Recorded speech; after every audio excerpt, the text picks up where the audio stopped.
Hello again, this is Jeff Scott. I've been talking to you about the Microsoft SDL or Security Development Lifecycle.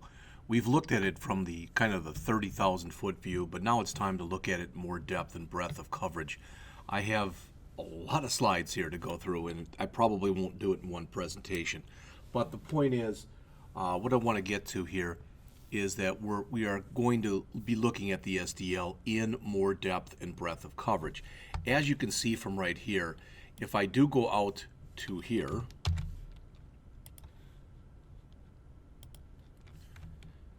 this is the Microsoft SDL site, microsoft.com/SDL, pushes you out, gives you the English version, but I'll wait and let that spin for a while and figure out what it wants to do, but sooner or later we'll go back to that, okay? Now this is kind of the SDL timeline. In other words, back in the early 2000s, Bill Gates came up with his trustworthy computing memo where he said, we're going to have a security push at Microsoft. The idea is we're going to be more security conscious. And as it says, the SDL was an offshoot of that. So they came in and they released the SDL to the public in the mid-2000s. All right, they came up with their first threat modeling tool. This stuff has been refined as we've gone along in here. Two were around in here right now, whereas it says we've got additional resources dedicated to the projected growth in Microsoft apps.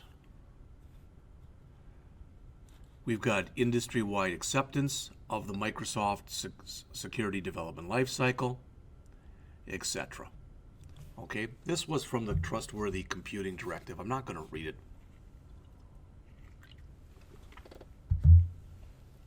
The idea is, to some people at least, Bill Gates was slapped in the face with some common sense that said that you've got to build software that's more security conscious. And this is kind of the way he answered those criticisms. So as mentioned there, Microsoft has developed the SD3 plus C, which is secure by design, secure by default, secure in deployment, and then combining communications with that. So with secure by design, as you can see right here, these are the things that it involves. And the stuff that's in here, we're going to hit on all of them, but in particular, we're going to talk about threat modeling and mitigation.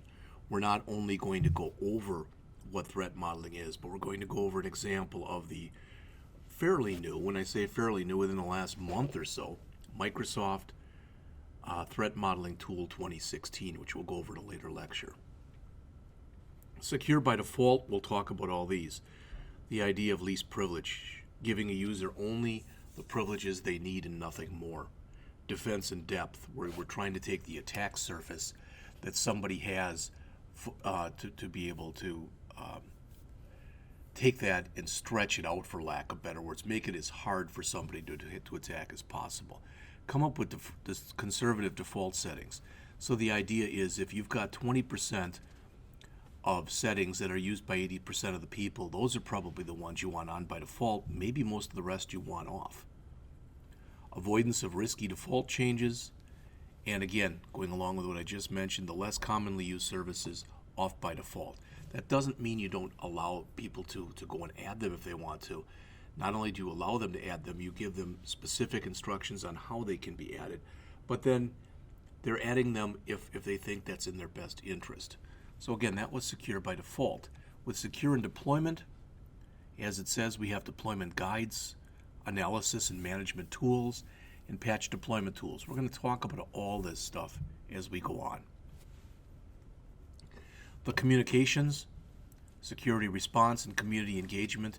The idea is everyone who's involved in the project's life cycle is involved in the security of the project's life cycle, and they're kept in the loop from the beginning.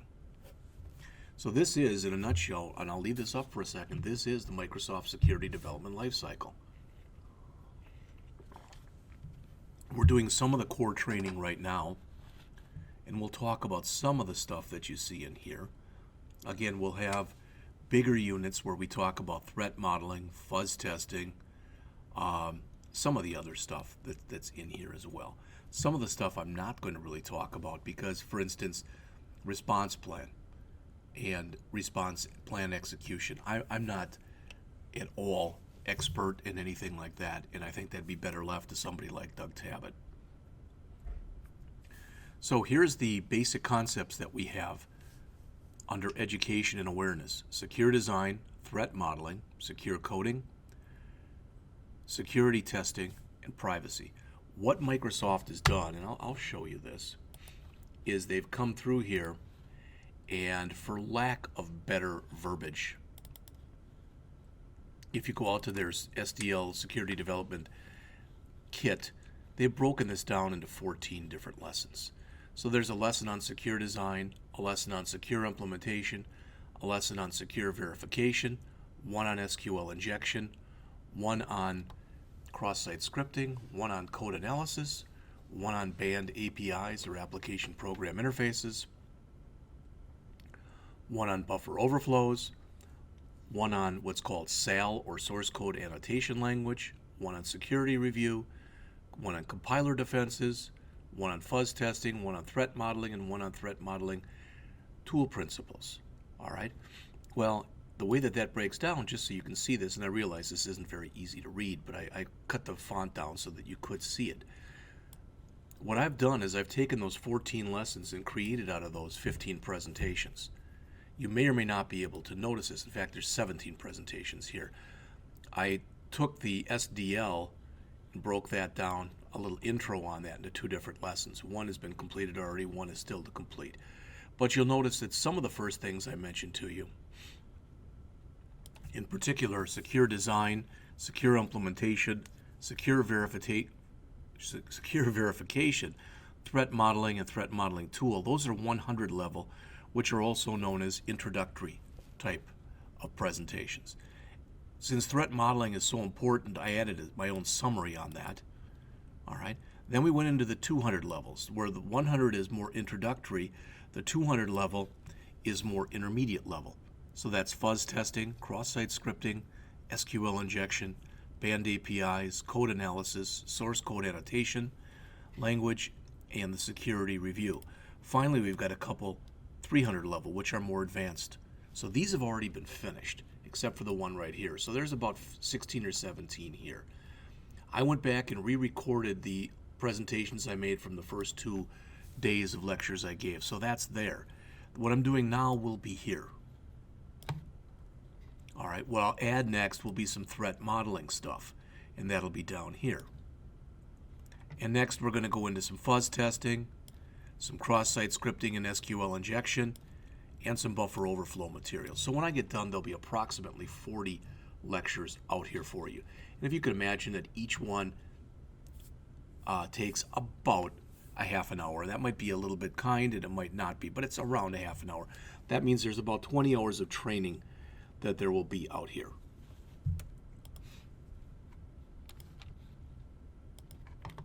All right.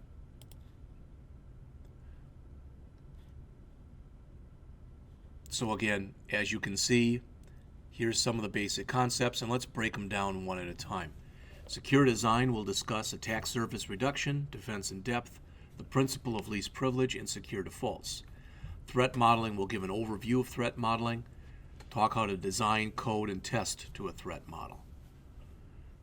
Secure coding will discuss buffer overruns, integer arithmetic errors, cross-site scripting, SQL injection, weak cryptography, and some specific code issues. The security testing will discuss security testing versus functional testing, risk assessment, test methodologies, and test automation. Privacy will discuss types of privacy data, privacy design best practices, a little bit on risk analysis, privacy development best practices, and privacy testing best practices. All right, so let's look at some definitions. All right, first thing that you see here is we'll talk about attack surface reduction. So what an attack surface is it's basically the layout that the potential hacker, attacker, whatever you want to call it, has to play in. So an attack itself, as it says, is a sequence of actions beginning and ending with a specific system state. So look at it this way, that if somebody successfully attacks a system, the state of the system before the attack was it was secure, or as far as we knew it was secure. But after the attack, the idea is it is no longer secure. So as mentioned, the best way to minimize this is to deny the attacker either the initial system state or one of the requisite intermediate states. And we'll look at this in more depth and breadth again as we go on. A vulnerability, for attack surface reduction purposes, as it says there, a vulnerability is something in the actual behavior of a system that deviates from the intended behavior. The attack surface, or AS, is the aggregate. It's all vulnerabilities and controls across the system and the network. It's every target or everything that's potentially exposed to an attacker. As mentioned here on the bottom, the attack surface describes all of the different points, also known as entry points, where the attacker could get into the system and where they could get out, also known as exit points. So it's the sum of all paths and commands into and out of the app and the code that protects those paths. All right. Also, it includes all valuable data. Microsoft is one of the many places that uses the term PII, or personally identifiable data. That's that data, basically, typically that's personal data. That's data that you wouldn't want to get out. Credit card information, social security number information, etc. All right, and the code that protects this type of data. So ASR, attack surface reduction, as it says, the foundation of acceptable risk is a minimized, monitored, and managed attack surface that you achieve through a process that is known as ASR, or attack surface reduction. Ideally, what ASR does, as mentioned here, is it closes all but the required doors leading to possible threats. You want to make it as hard for somebody to get into your system as possible. And if they can get in, you want to minimize the amount of damage they can possibly do. All right, and that's what we're talking about in here. As mentioned, by turning off any unnecessary functionality, you'll have fewer security risks even available. Here's a key point. Although ASR helps prevent security failures, it does not mitigate the amount of damage an attacker could inflict once a vulnerability is found. Microsoft, and I've heard this from other places too, they tend to talk about secure design as being a plethora of just a big, vast collection of stuff. And ASR is one of the things in there. But what they mention about the individual components of security design is that nothing is a silver bullet. So there is no one thing that you can do that by itself will totally mitigate every attack threat that you might have imposed upon you. So this figure right here, and I just grabbed this from the internet, as it says, it's a conceptual model of an aggregate attack surface model. The amount of time and effort in attack surface reduction activities is system and data classification dependent. This is a very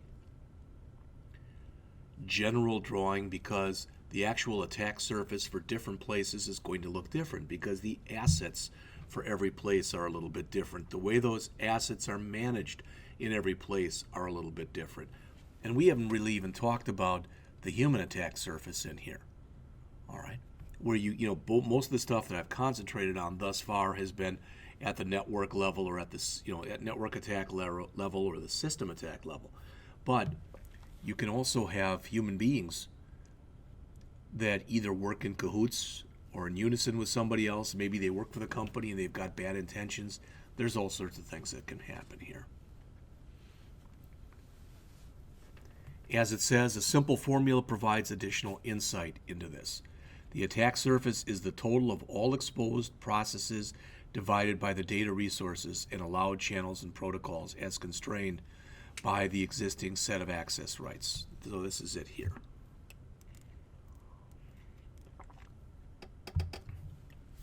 So processes divided by data resources plus channels divided by protocols divided by your set of access rights. That's your attack surface. So what you do is you identify and you map the attack surface. So you have security and non-security people get together and figure out what are the places that are most prone that we have available to us that an attacker would probably try to go in and attack first. And you want to go in and you want to defend those different points. So you're identifying the entry and exit points. As mentioned here, the total number of these different attack points can easily add up into the thousands, if not more. All right. So you break the model into different types. So what you're trying to do is you say we got thousands of possible places in here where an attacker can come in. We can't mitigate all of them. We don't have the time. We don't have the resources. We don't have the money. So what you do is you come in and you identify those 1,000 different points or whatever it is, and you start to prioritize. And you say which ones are the most likely to be attacked. All right. Once you have this map, as it says, you're identifying your high-risk areas. You want to focus on remote entry points. So interfaces with outside systems. If you've got, especially the internet, if you've got a package where users are coming to you from the internet. As it says, these are often where you are most exposed to attack. Once you have that, you can identify and manage risks going forward and ask yourself questions like these. This is a never-ending battle. You have to actually suppose that sooner or later your system is going to be hacked. So you want to be able to do whatever you can to try to help mitigate what's going to happen based off of that. As already mentioned, the human attack surface isn't one we even really talk about too much. Doug calls it the human firewall.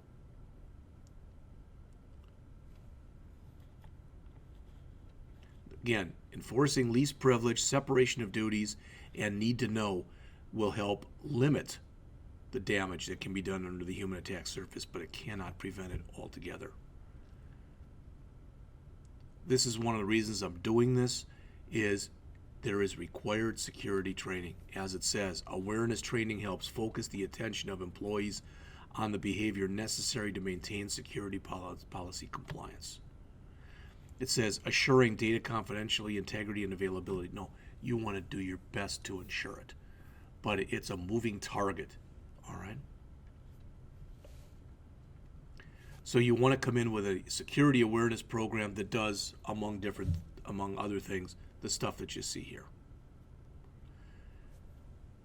The point is, employees have to be thinking about security from the onset. It cannot be an afterthought. It's something that's got to be baked into an application from the beginning. So let's talk about a few more of these terms. Defense in depth, I mentioned before, it actually is a military term. It recommends a balance between protection, cost, performance, and operational considerations. Notice it says there, to effectively resist attacks, you need to know all about your adversary. And the idea here is, with real defense in depth, what you're saying is you might not be able to resist all attacks, but what you want to do is you want to take the attack surface that somebody has to attack you, and you want to make it so hard for somebody to attack you that eventually they give up. In an ideal world, that's what's going to happen. So as it says, you want to defend a system against any particular attack using a lot of different types of methods. This is what I mentioned before. Again, originally a military strategy sought to delay rather than prevent the advance of an attacker. And I mentioned to the class that when I was teaching and going over these PowerPoint presentations, that weekend, my wife, who likes to watch older types of movies, we were watching an old movie with Fess Parker, and it was about the Alamo. And when you think about defense in depth, that was, to me, that seemed like a pretty good example, because there were 200 people, 200 men, I guess, fighting off 2,000 men. Well, what they were trying to do is they were attempting to delay rather than prevent the advance of the attackers, because they were outnumbered 10-1. Their hope was that if they could hold them off long enough, they'd have reinforcements come in and save the day, so to speak. Now, it didn't exactly work like that, but again, hopefully you get the idea. As it says, defense in depth measures should not only prevent security breaches, but also buy an organization time to detect and respond to an attack. All right, so as it says, this can include things like antiviral software, authentication, biometrics, encryption, IDSs or intrusion detection systems, logging and auditing, vulnerability scanners, sandboxing, VPNs, IPSs, etc. So information assurance is achieved when information and information systems are protected against attacks. So in other words, what you're trying to do is you're trying to get as high degree as possible of availability, integrity, authentication, confidentiality, and non-repudiation. We'll talk about all these again as we go on in here. This is based on a protect, detect, and react paradigm. So you're trying to protect your assets, you're trying to detect when they're possibly being breached, and you want to be able to react to that detection.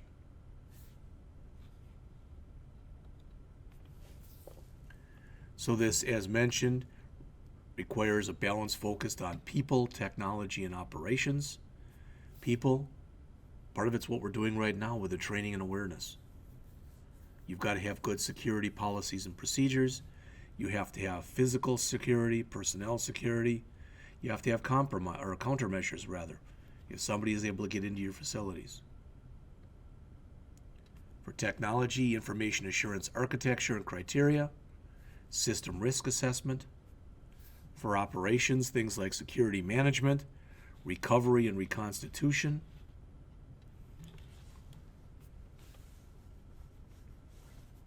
So the quality assurance principles, as mentioned here in Defense in Depth, means that an organization needs to deploy protection mechanisms at multiple locations to resist all classes of attacks. This is just an example. It's another thing that I pulled off of the internet. But again, the idea, you're almost better off when you start coming up with the concept that eventually someone is going to break into the system. But what you want to do is make it, once they break in, you want to make it so hard for them to do anything that they give up. Principle of least privilege, as it says, it can and should be applied to people, process, and technology. The idea is you only give a user those privileges that they need, not necessarily those they want. The idea is having privileges on different software is a privilege, no pun intended. It's not a right. So as it says, every program and every user should have the least set of privileges necessary to complete a job.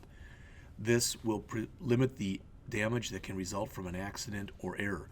So the idea is if somebody is going along, let's say on the privilege list from 1 to 10, where 10 is as privileged as you can be, let's say they're a 2, but they temporarily need to elevate their privileges to do something. Then they talk to an administrator, and maybe their privileges temporarily are elevated from a 2 to a 5. They do whatever it is they have to do, and then they're knocked back down to a 2 again. And that's what we're talking about in here.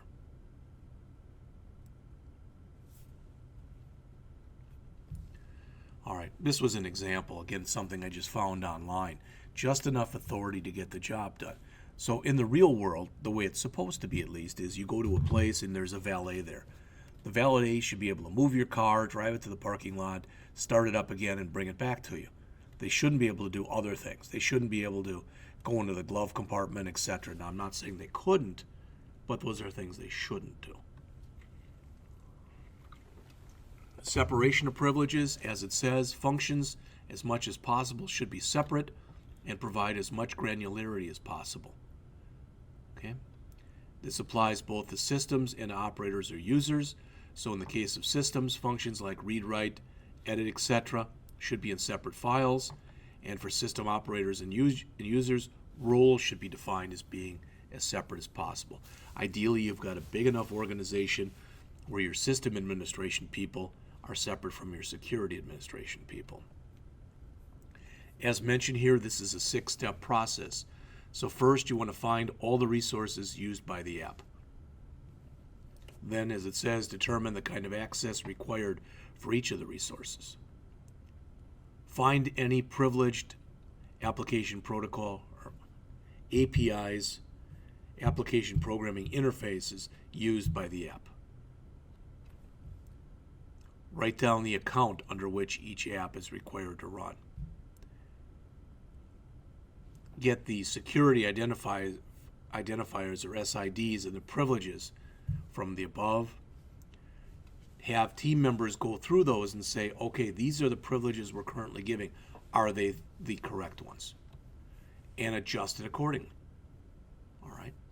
Ideally with A there, really with all three. Allow less privileged accounts to run the app, use restricted tokens, or permanently remove unneeded privileges. And I shouldn't have said and. Actually, it's and or, whatever it happens to be. Secure by default, as mentioned, means that the default configuration settings are the most secure possible. So someone has to determine that. And as it says, it's based both on risk analysis and usability tests. So you can see how this is divided. Roles and policies versus users and user groups. Ideally, this will decrease the number of users who work without permissions. You know, if you've ever done any work with FTP, the file transfer protocol, for example, FTP typically allows you to log into a system as an anonymous user. And when you do that, you can typically download things from a site, but you can't upload things because they don't know who you are. All right, very, very quickly here, a little bit on threat modeling. Some basic definitions. As mentioned here, a system threat is a potential effect that will have an unwelcome consequence. A vulnerability is a weakness in the system. An attack occurs when somebody takes advantage of a vulnerability, and an asset is a threat target. I found this online. I really like this definition and the stuff that's in here. It says, think of security threats, security vulnerabilities, and security assets like you would think of fire. 3 ingredients must be present for a fire to exist: heat, fuel, and oxygen. If you take away any of those 3, the fire goes out. In much the same way, if you can remove either the threat or the vulnerability or the asset, then typically an attacker's motivation for an attack has successfully been mitigated. As mentioned, the most viable software solution is to reduce the overall threat probability or risk to an acceptable level, and that's what you're trying to do with threat analysis. Really, with threat modeling, what you're doing is you're attempting to identify those places in which an attacker would most likely break into a system. And then you prioritize those things that you find. Now, you oftentimes do this by creating, to start with, a high level, what's called a DFD or a data flow diagram. And you do it at a very high level, known as typically a context level DFD. Then you start writing more and more DFDs that are getting more and more specific. So a threat model, as mentioned, it's a security-based analysis to help you determine the highest level security risks and how attacks can manifest. The goal is to determine which threats require mitigation and how to mitigate said threats. You might come up with, you might find thousands of possible threats. But again, because of person power, because of money, because of time, or whatever, you might say, okay, we've got all these threats, but which are the ones that are most likely to happen, and which are the ones that are going to have most likely the most devastating consequences? And those are the ones that you want to spend your time on. So why? Because they help you understand the app better. They make you find more bugs.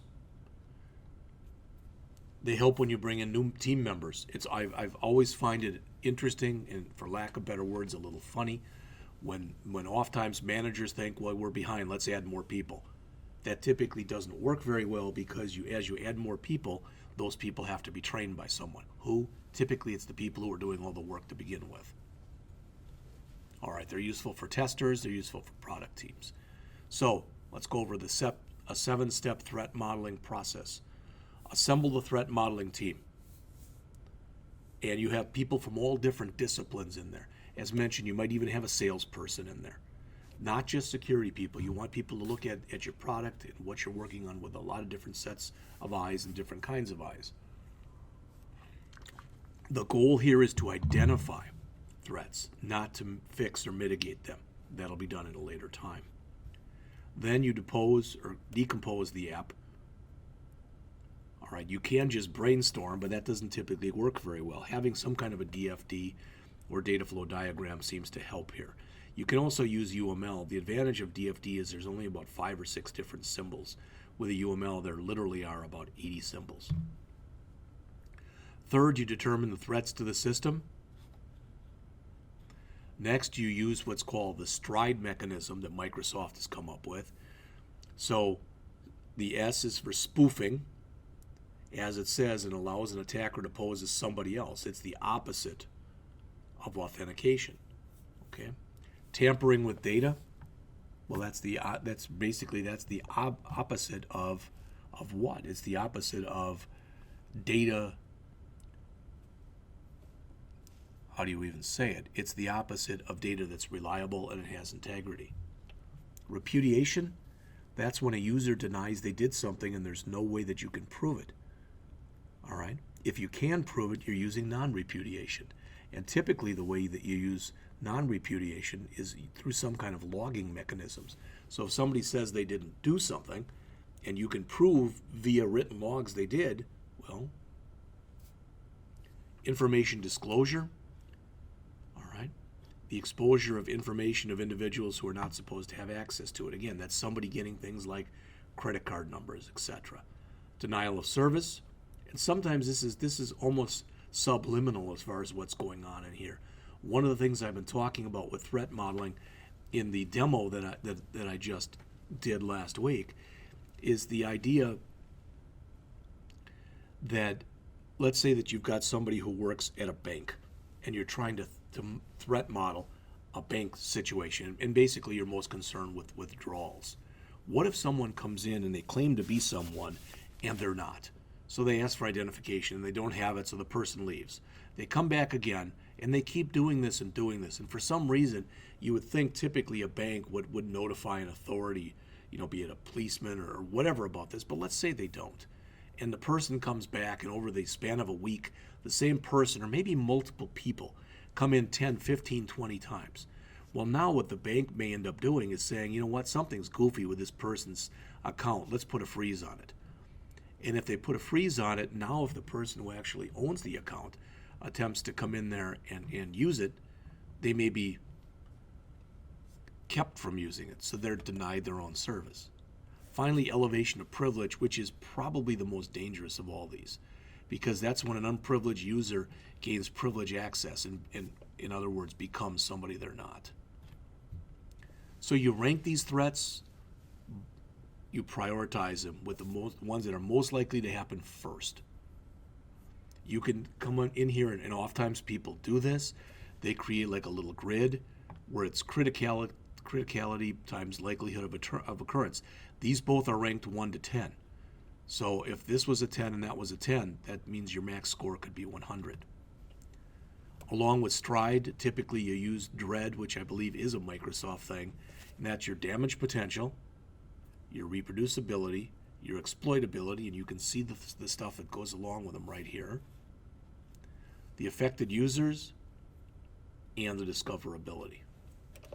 So you can put all this stuff together and use stride along with dread to sit there and say, okay, we've got all of these potential threats, we've prioritized them and categorized them.